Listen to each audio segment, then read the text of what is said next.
Bonjour, mon ami, and welcome back to some more Hearts of Iron 4, my friends. Guys, we are back here with, of course, some more Hearts of Iron 4. And I was playing a little bit, I have to admit, just to sort of increase things. If you guys will notice, the locations here in Franche-Comté, all of the locations of the Swiss that are actually originally ours have been given to us free of any attack. We didn't even have to threaten them. We basically just gave them a stern suggestion, and they gave this to us without a fight. As you can see, I'm starting to put my forces there on the border with Germany and on the border with Belgium. I do have attack plans, but honestly, I think the best thing to do if we end up getting into a war, which we will, it's almost certain, is to just try to hold the line. I'm going to use these guys to try to stop any invasions from other forces, but really, the truth is, we need to keep on building units consistently, guys, and of course, improving the units in a number of ways. I think one of those ways is getting some tanks into some of these units. That would be fun.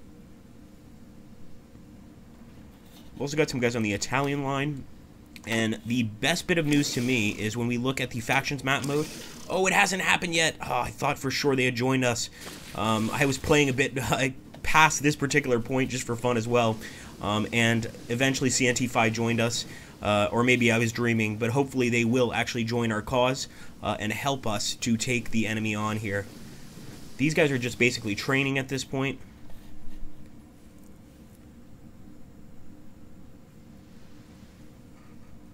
And I'm very afraid of making any harsh or rash moves because I don't want to incur the wrath of Germany yet. I'd like to get just a few more things set up before that happens. And I think one of those things is basically improving the brigades. So I'm actually going to jump in here. And this is our regular brigade, the Infantry Proletariat. But as you can see, we've only got 9 experience points. That's the problem. Can't really do much with 9 experience points. Yeah, we're just going to have to wait, guys. But we will, of course, keep on building, guys, so I will get some Marines as well. It only seems right that we should put the Marines in a location where Marines would usually be, for instance, Bretagne. And let's hope that these guys will be ready to join the army, the newest army we created, right here. And a bunch of people wanted new names for the armies. I didn't remember all of them, but I remember one of them was the Travailleurs, which is one of the political party, one of the political parties in France at the time.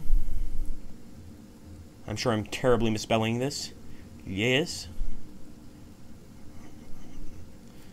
There we go. And this is basically just a political party. It's in support of the current government, of course, but it just sees things a little bit different. It's a bit more centrist, not as radical. Obviously, right now, we are being led by Benoit Franchon, a veteran of the French Civil War, and he is the anarchist faction. And we also researched the Renseignements Généraux. Now, what this is, and we're about to sound a little bit evil, but what it basically is a secret police HQ. Before we had a national unity issue, and now it doesn't exist anymore because we've got that secret police HQ to root out any terrorist groups or any suspected traitors, etc. And I think we want to go for war, economy, and agriculture, but we could also start defending or extending the line and putting more land forts between us and the Germans, which I think is probably not a bad idea. So we're going to do that as well. Let's keep on going.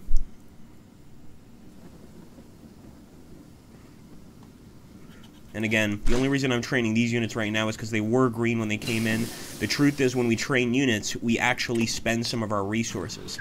Now that's beautiful. We got the machine gun. C'est très joli. And I am going to stop exercising. We will resume exercises fairly soon, but right now I want to select the research slot here, which I'd love to get the MAS 38. This is the upgraded rifle. I think if we had this, we would do even better in a war against Germany, and I think it would have to be a defensive war. Here we go. A few more raw recruits. Actually, these guys aren't raw recruits. They were pretty well trained. We're going to add them to the Armée de les Travailleurs. We're also going to rename an army here. Let's grab this one right here, led by Jacques Thérault, and we'll call it Armée de la Résistance. Okay, I like that. Pretty cool.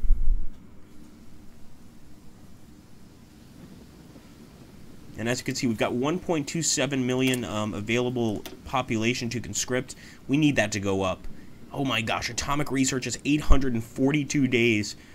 Let's see if we can do anything to lower research time. Yes, we can.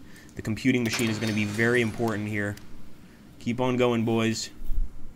So far, not much has happened, but here we go. Russia announces her ambitions. While many still view Russia as a failed state torn apart by revolts, disorder, and ineffective rule, it looks like the government of the Russian nation has announced their territorial ambitions, laying claims almost on the territory of the former Russian Empire. Wow, guys, so this could actually become a problem for Germany very, very soon. Now, I don't think we can bring the Russians to our side because they're not communists. In fact, they're paternal autocrats here. They've got a new czar, and it's going to be tough for us to get them on our side. But if they start a war with Germany, it's going to make us invading Germany a lot easier than it otherwise would be.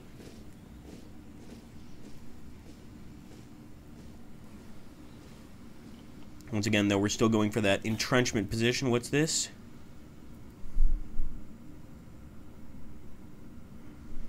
Okay, he's got no command limit. So this is a force comparison of us versus the enemy on the front. We can see that in a lot of cases we're stronger. In this case, the enemy is definitely stronger, and I definitely want to see where that front is. Let's pause for a second. And that's going to be the Italian front. Interesting. So these guys are not too strong, apparently. That's not a good sign.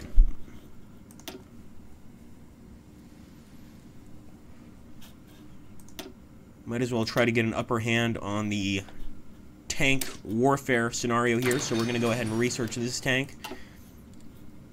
And we do have quite a lot of factories, but don't forget that some of our actual ideological decisions here, our political decisions, could also assist us in getting those tanks a lot faster. So we'll have to see what happens.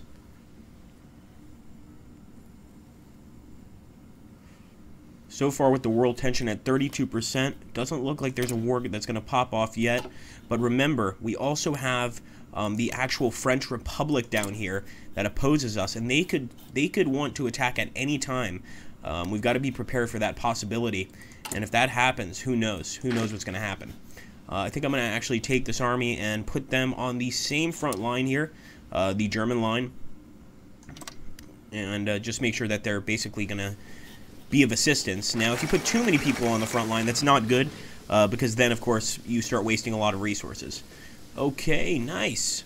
Totalists in the Batteria Commune. So it looks like the Totalist one in the Batteria Commune, you could almost call them Stalinists. They're much more rigid in their beliefs.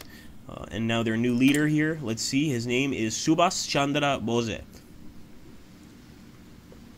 Once assaulted, a British schoolmaster for defaming his beloved India. His expulsion thereafter left Bose with an almost rabid desire for vengeance.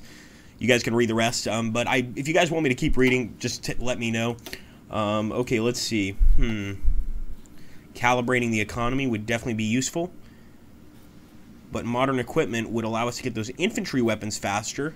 That being said, I think we also need to start focusing on getting some recruitable population. This will lower our factory output, but it will give us more of a recruitable population.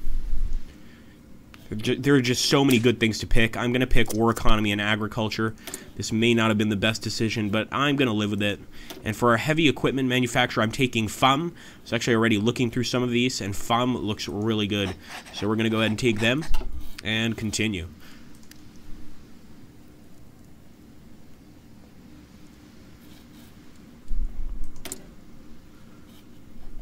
Oh, we've got some unfulfilled import requests, apparently.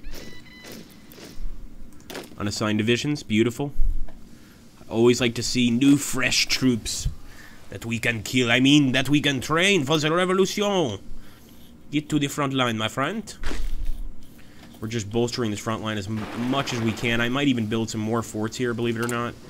But we also need to start building military factories. Somebody made that very clear, and that's absolutely true. So we're going to start building a lot of these. I don't know how long it's going to take to build them, but I think it's going to increase our output a lot more, which is exactly what we need if we plan to go to war, which we do, of course.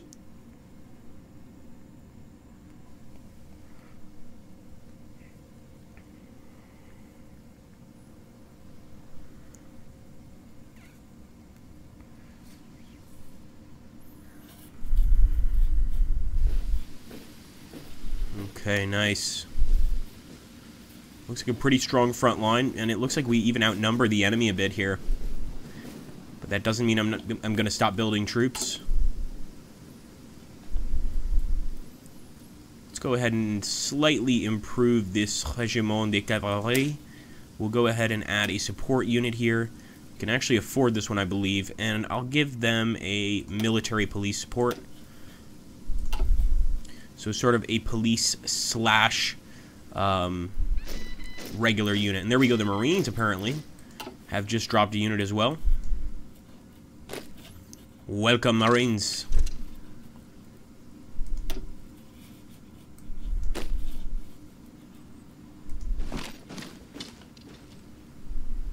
Should actually start adding more to this army here, the Jacques Duclos army, because they absolutely could use more troops. I mean, according to what this says, again, I'm still pretty much a Hearts of Iron 4 noob because I haven't played in so long, and I'm not exactly sure if that means I could just add as many units as I want, but that could also cause a problem. Has no command limit. Okay, Eritrea revolts against Ethiopia, a possible war of independence here. By Eritrea. So let's actually take a look. I think Eritrea would probably be the correct pronunciation. And look at that. Interesting. So Abune Atula, he's from the authoritarian democratic faction, so we're not interested in helping him out. If it was a revolution we could actually get something out of, maybe we could be persuaded to be of assistance. Otherwise, sorry buddy, you're on your own.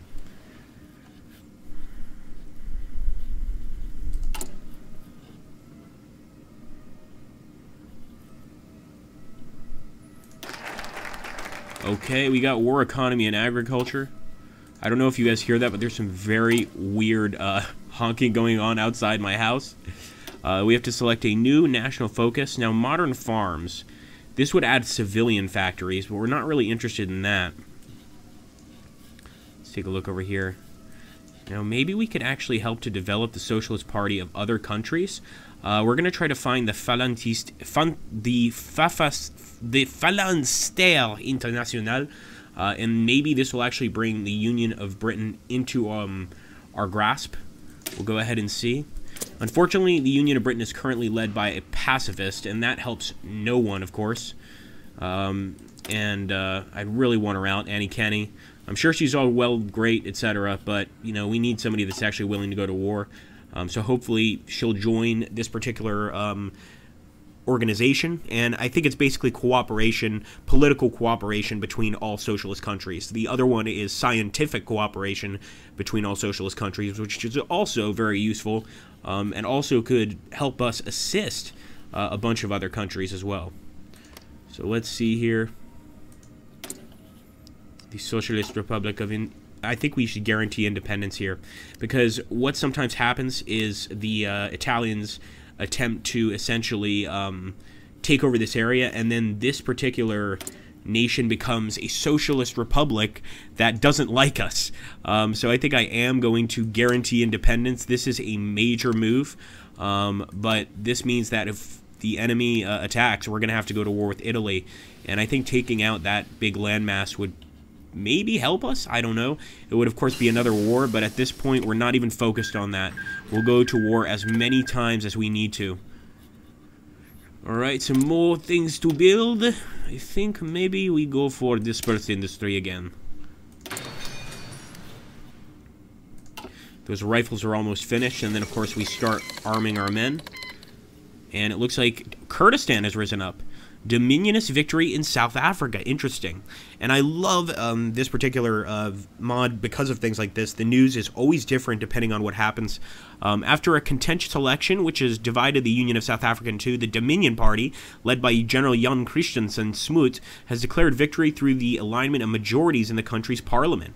Voting in South Africa is restricted mainly to whites, split between the Afrikaners in the north and the British in the south. And with the British vehemently supporting Smuts, they were able to achieve victory. Unrest in the Afrikaner areas is on the rise, however, particularly among those who fear Dominion plans for rapprochement with the Entente. And many are predicting the country will fall to violence or even civil war before long. Wow. So that would, of course, increase the world tension, and the Kurdish uprising just increased the world tension. It actually fell for a bit.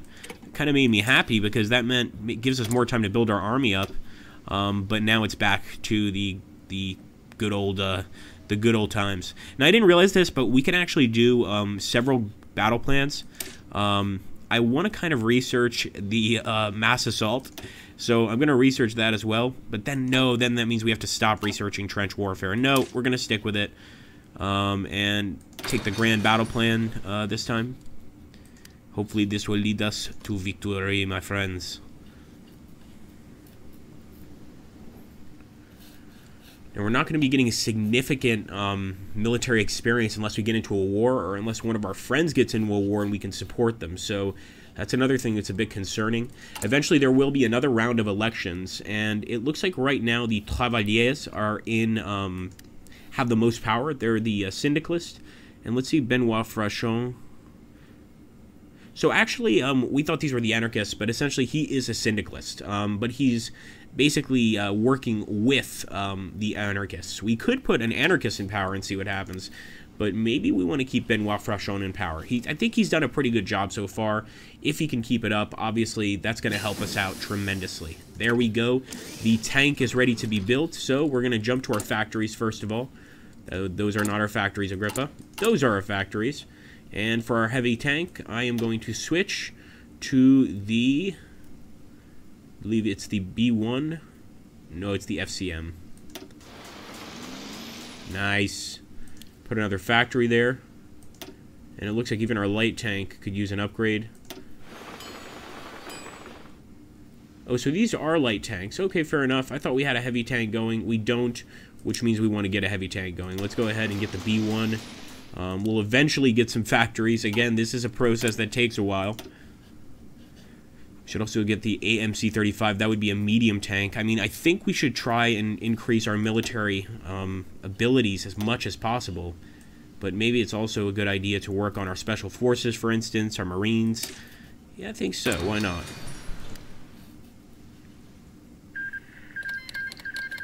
Kingdom of Serbia declared war on Bulgaria, the 4th Balkan War. Yeah, we never expected that to happen. That's one area that's constantly fighting, it seems. Anyway, guys, I hope you enjoyed the episode. We will, of course, continue. We're not going to stop. And we could actually change the name of the 3rd Internationale to something else if you guys want us to. I believe we could just change the name without changing the faction. Maybe not. But we'll have to wait and see. Anyway, guys, thank you so much for watching. In fact, I am going to allow this to occur first before we end this particular episode. Little holiday thank you to you guys. So make sure to like, comment, and subscribe if you're new. Well, even if you're not new, like and comment, please. And give me some tips. Tell me what you think we're doing or how we're doing here. What should we do if we do have to fight Germany? I think obviously we need to start getting some army experience, and to do that we might need to do a lot of training. And there we go. We found the Philanastrie Internationale. 1 second.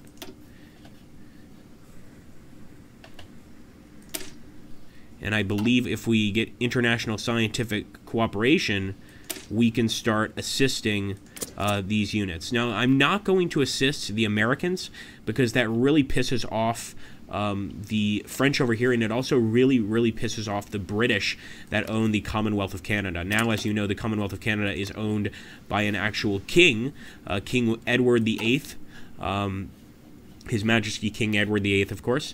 So we don't want to help the Americans. I don't think we're going to be helping Jack Reed, honestly. But if you guys think I'm wrong, let me know. Thanks again, guys. Take care, and vive la révolution.